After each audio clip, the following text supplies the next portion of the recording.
Januari 2026. Kita ingin tahu pandangan dari Bank Sahabat Sampurna melihat kondisi ini, apakah memang perlambatan ini karena tadi demand dari permintaan kredit dari UMKM atau justru jangan-jangan menurun karena bank lebih berhati-hati dalam menyalurkan pinjaman? Ya, kalau saya lihat memang faktornya dua-duanya ya, Bu Sasa.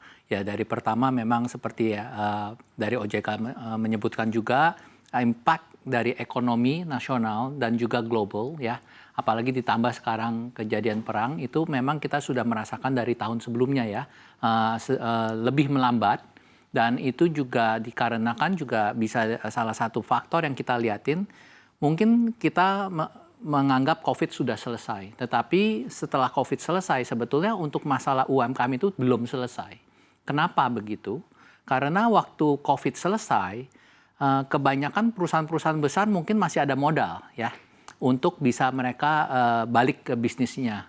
Tetapi untuk UMKM selama COVID itu kan mereka punya tabungan dan lain-lain itu tergerus, habis.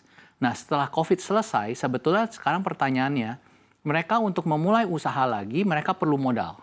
Nah, modalnya dari mana? Nah, modalnya itu udah pasti harus dari pinjaman lagi. Tetapi pinjaman itu pertanyaannya adalah, kalau kita dari pihak perbankan, kita juga banyak sekali dengan kehati-hatian, apakah kita akan memberikan tambahan, ya itu salah satunya.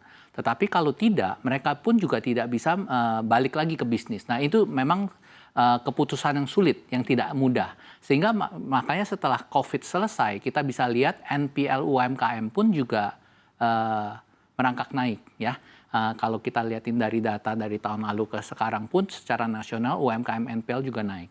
Nah, inilah mungkin tantangan kita bersama, sehingga memang demand-nya itu mungkin juga melemah dengan ekonominya juga agak sedikit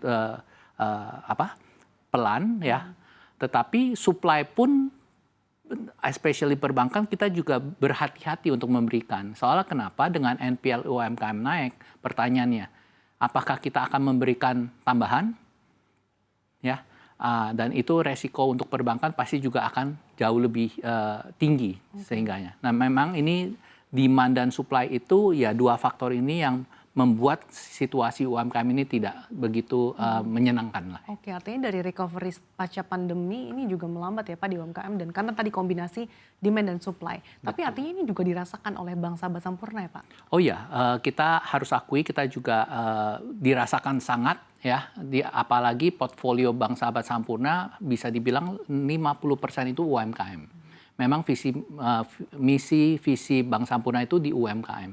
Sehingga kita juga melihat selalu gimana impact-nya ke nasabah-nasabah kita yang di daerah-daerah, di kabupaten juga, dan itu kita bisa merasakan ya. Meskipun masih terjadi perlambatan saat ini, tapi dalam rencana bisnis bank 2026 OJK menilai sebetulnya prospeknya masih cukup positif ya Pak ya. Nah, bagaimana perkiraan Bank Sahabat Sampurna terhadap pertumbuhan kredit UMKM nih Pak? Ya, kita sekarang itu memang berusaha untuk menggerakkan. Soalnya kita juga mengetahui bahwa UMKM itu merupakan fondasi ya ekonomi untuk Indonesia. Dan kita masih melihat bahwa harus optimis lah, bahwa peluang itu masih ada, tetapi memang kita juga harus sejalan dengan prinsip kehati-hatian kita ya. Kita juga melihat gimana apakah kita melihat peluang-peluang niche yang harus kita bisa masukin, mungkin nggak ke semuanya ya, tetapi kita harus memilih lebih selektif lah untuk beberapa nasabah-nasabah yang menurut kita masih baik gitu. Indikator nasabah dengan kategori masih cukup baik seperti apa sih Pak? Kemudian mungkin sektor-sektor usahanya masih cukup prospektif menurut Anda seperti apa? Ya mungkin kan kalau kita biasa di perbankan kita melihatin mereka punya bisnis apa masih jalan atau tidak. Cash flow-nya masih bisa mencukupkan untuk pembayaran bunga dan pokok tiap bulannya atau tidak. Dan itu memang prinsip dasarnya ya. Nah kalau secara sektor memang sekarang itu lebih banyak kita sektornya bermain di bagian trading. Tetapi tidak menutup kemungkinan kita juga melihat masuk ke perkebunan juga ya, pertanian segala, dan juga soalnya kenapa itu juga merupakan peluang-peluang yang baik di mana seperti sawit ya, harga sawit juga sudah membaik dan itu peluang untuk kita masuk ke petani sawit gitu kan. Dan apalagi sekarang pemerintah lebih banyak menggiatkan petani-petani untuk misalnya beras, jagung dan lain-lain. Dan itu pun juga merupakan peluang ya. Dan itu yang kita juga lagi pelajari lebih lanjut sih. Jadi untuk sekarang lebih banyak UMKM yang trading tadi, tapi ke depannya opsi ke perkebunan ya Pak ya? Betul. Betul. Nah kemudian OJK kan juga meningkatkan ya Pak penyaluran kredit UMKM melalui program KUR dan juga program pembiayaan lainnya. Tapi di saat yang sama ternyata plafon KUR 2026 dipangkas Pak oleh pemerintah. Bagaimana nih Bank Sahabat Sampurna melihat peluang ekspansi tapi di satu sisi ada juga persaingan Pak? Ya, mungkin kalau kita bersaing dengan KUR memang tidak mudah ya, apalagi KUR punya bunga itu sangat rendah ya, 6%. Dengan informasi bahwa KUR itu akan dipangkas, ya itu merupakan salah satu kesempatan lah untuk perbankan untuk masuk. Dan sebetulnya KUR itu sangat baik ya untuk Indonesia, untuk membantu masyarakat di bawah, dan kita perbankan pun saling berkesinambungan kalau saya bisa bilang ya. KUR itu kan juga ada batasannya, plafonnya. Nah, bank seperti kita, Bank Sampurna, udah pasti kita tidak bisa melawan KUR. Ya. Sehingga kita bermain di plafon yang tidak dimasuki oleh KUR. Ya. Jadi kalau UMKM itu udah naik kelas, mereka pun udah pasti kan tidak bisa ambil KUR. Sehingga itulah yang kita sediakan membantu mereka yang sudah banyak UMKM yang naik kelas itu sih. Jadi memang dengan KUR itu dipangkas di tahun ini, itu merupakan ya kesempatan ya untuk perbankan untuk masuk bekerja sama dengan OJK, BI, dan pemerintah juga untuk masuk ke needs yang dimana plafon-plafon itu yang tidak ditangani oleh KUR. Gitu. Artinya ada peluang yang bisa dimanfaatkan ya Pak, khususnya di Bank Sahabat Sampurna ini Pak? Betul. Strateginya seperti apa Pak? Ya, kita sebetulnya banyak sekali kita kan bekerja sama dengan partner-partner ya, dengan mitra-mitra ya.